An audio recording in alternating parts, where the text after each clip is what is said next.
Assalamu alaikum students. In our previous lecture, we have studied the 8254 programmable interval timer. We have seen its various modes of operation. We have also studied its control word register. So in today's lecture, we will study that how we can program our 8254 interval timer so that we can generate the required timing sequence from this 8254 timer.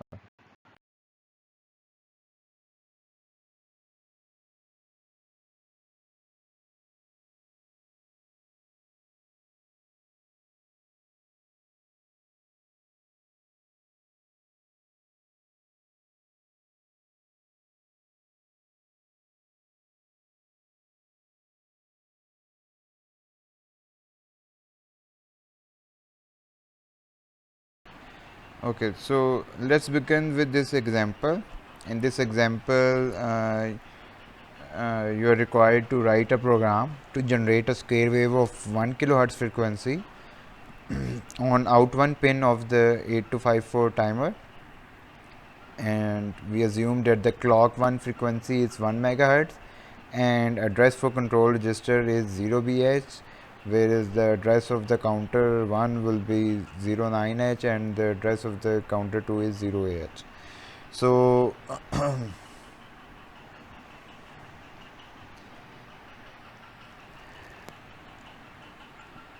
to get a square wave, mode 3 should be selected. If you remember that in mode 3 we generate a square wave. So basically mode 3 is for generating a square wave. So as in this problem, you can see that it has been specified that we have to generate a square wave of 1 kilohertz frequency. So in this way we have determined that the counter should be configured in the mode 3, right? So now we have to determine that what should be the count value in order to generate 1 kilohertz square wave. So the formula which we will use is that the count value is equal to the input frequency of the timer divided by the desired frequency which we want to generate it from the timer. So as we have to generate a frequency of 1 kilohertz, so in denominator we have written the 1 kilohertz and in numerator it's input frequency which is 1 megahertz. So when we divide 1 megahertz with 1 kilohertz, we get 1000, right? So let's see the control word, that what we have to set in the control word in order to configure our timer into the mode 3, and specifically we want to program our counter 1 into the mode 3. So for these two bits, which is D6 and D7, and that is SC1, SC2, we have to write 0, 1 because we have to select the counter 1. Then we have selected the 16-bit operation, so we have written 1, 1 over here. In the mode, because we have to select the mode 3, so the binary combination 3 is written, and then we have written the 1 in the BCD format. So basically now we will transmit the count word in the BCD format. So if I convert this binary combination to a hex value, this value will become 77H, right? So in these two lines I am loading the control word into the control register. So 77H is my control word. So first I transferred it to the accumulator register, and from there I'm outputting it to the address of the control register, which is 0BH. And in these four lines I'm transmitting the lower byte and higher byte of the for the count value. So in this line, because we have to transmit this 1000, so the lower byte is 00 and the higher byte is 10. So in these four lines you see that like specifically in these two lines, what we are doing is that we are loading the lower byte 00 of the count into the counter 1.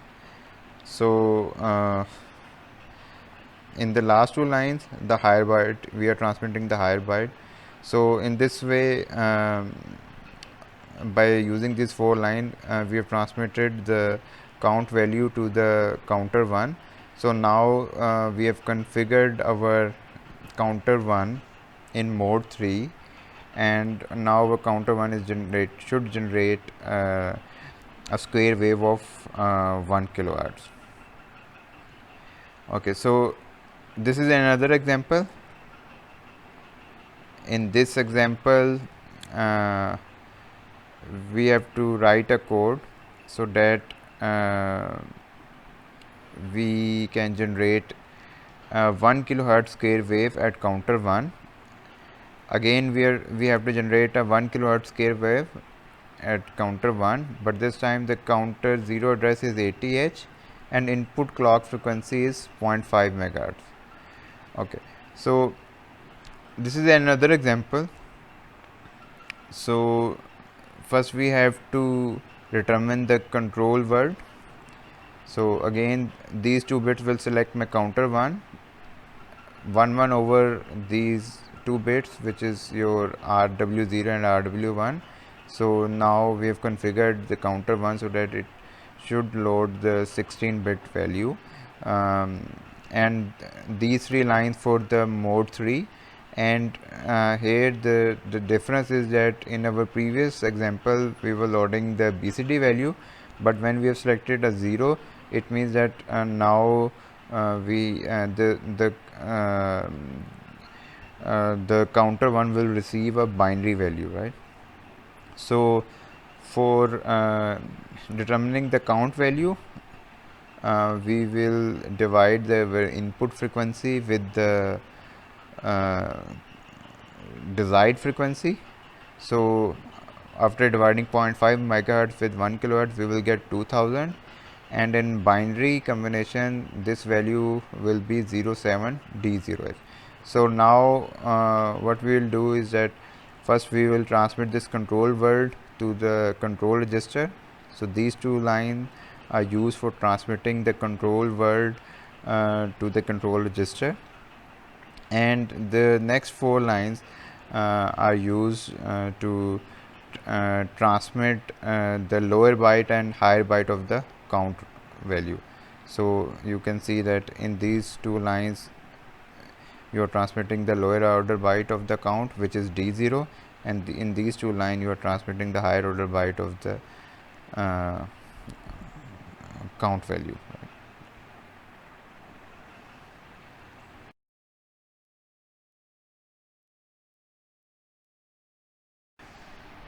So let's see another example. In this example, we have to program a given counter to divide the clock input frequency. So in order to do that, one must send the divisor to that specific counter's register. So although all 3 counters share the same control register, but the divisor register are separate for each counter. So basically, in order to generate different waves at different counters, we have to load a separate count value for each counter. So for this example, we assume that the address of the counter 0 is 94H, for counter 1 it's 95, for counter 2 is 96, and for the control register it's 97H. So our first task is to program the counter 0 for binary counter for mode 3 to divide clock 0 by the number 4282. So basically it's a simple example in which first we have to configure our counter 0 into mode 3, and you have seen in previous example and as well as in the control word that these 2 bits are reserved for selecting the counter. So here 00 is mentioned, so it means that we have selected the counter 0.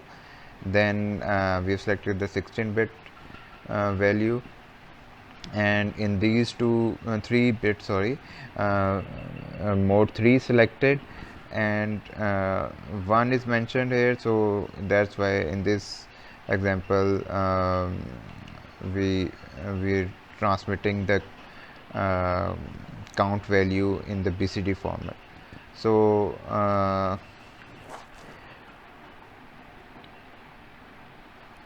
as we have seen that the address of the control word is 97H, so we are transmitting the contents of AL at 97H. So in this way, by executing these 2 instructions, our counter 0 is configured in mode 3. Now we have to transmit the BCD value of 4282. So in this example, what we are doing is that first we are moving the 4282 value in the AX register, accumulator register. So for counter 0, address is 94H. So in this instruction of output, we are transmitting the lower byte, which is 82, and here we are transmitting our higher byte. So when you have transmitted this count value to the counter 0, the output will be the input frequency divided by that count value. So let's see another example in which we have to generate a waveform with the 8254 timer. So okay, so we have to program our 8254 timer which is connected to our input output ports at an address of 0700, 0702, 0704 and 0706 of so here, because we are interfacing our 8254 timer with 8086 microprocessor, which have low bank and high bank, and we have assumed that our 8254 timer is connected with the lower bank of the 8086 microprocessor. So in order to generate a 100 kilohertz square wave at output 0, which is the output of your counter 0, and a 200 kilohertz continuous pulse at out 1, we have to program our counter 0 in mode 3 and counter 1 in mode 2. So the input frequency is 8 megahertz. So now first we have to determine the count values for the counter 0 and counter 1. So we have seen the formula for determining the count value, and that is we have to divide the input clock frequency, which is 8 megahertz,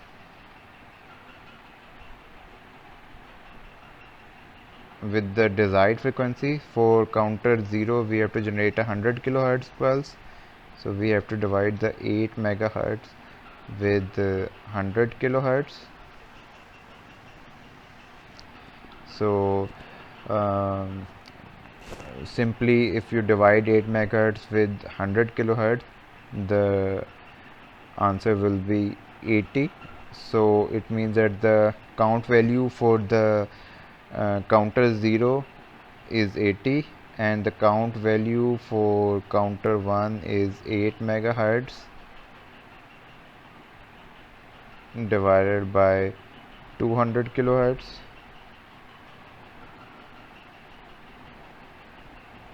So this will be 40. So the count value for counter 0 is 80, and the count value for counter 1 is 40. So this is the diagram in which 8254 is interfaced to an 8 megahertz 8086. so that this timer can generate a 100 kilohertz square wave at counter 0 and 200 kilohertz continuous pulse at the counter 1, right? So this is in like um, in our all previous lectures, like the way we have interfaced our PPIs and the memories. So the method for interfacing the 8254 timer with your microprocessor is same. So it's similar to the way we were programming. Sorry, we were interfacing our PPIs and the memories with the microprocessor. So here in the book they are using the programmable logic device, but you can use NAND decoder and line decoder for generating a chip select for this 8254 timer. Similarly, the read and write input will be connected to the read write input of the 8254 timer, and here because this 8254 is interfaced with the lower bank of the 8086 microprocessor, so A1 and A2 is connected to A0 and A1. So let's see the assembly code for programming the 8254 timer. Here in these two lines we are programming, in fact these three lines, we are programming the counter 0 for mode 3. So we know that the address for the control word register for this example is 706. So first we are transmitting this to the DX register, and then we are transmitting the control word to the AL register. So here, because you have to program it for counter 0, so in these two bits 00 is given, so it means that uh, we are transmitting the control word for the counter 0, and then mode 3 is selected for counter 0, and 0 is in the BCD bit, so it means that the control word will be transmitted in the binary format. So in this instruction the control word is transmitted to the control register. And now in these two lines we are programming counter 1 in mode 2. So now because we have to program the counter 1, so that's why in these two bits 01 is mentioned, and in the mode bits 010 is given, and again for the BCD bit 0 is given here. So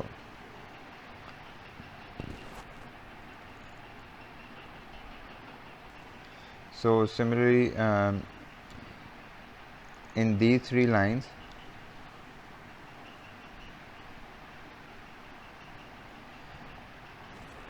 we are sending the count value to the counter 0. So we are programming a counter 0 with the count value of 80.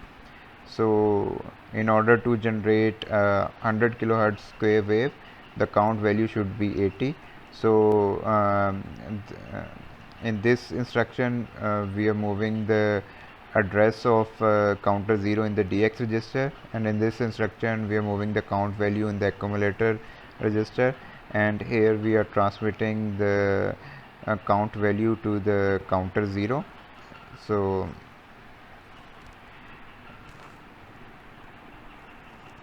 similarly, because we have to transmit the lower and higher order byte, so for this example the higher order byte is 00. So for higher order byte in these two instructions we are transmitting a higher order byte which is 0. Similarly for counter 1 the address is 702. So we will here in these three instructions we are transmitting the count value of 40 to program counter 1. And similarly, in these two instructions we are transmitting the higher order byte of the count value, which is 0. So in this way, by transmitting the count value 80 to the counter 0 and count value of 40 to counter 1, we can generate the required sequence as mentioned in this figure. Thank you, sir.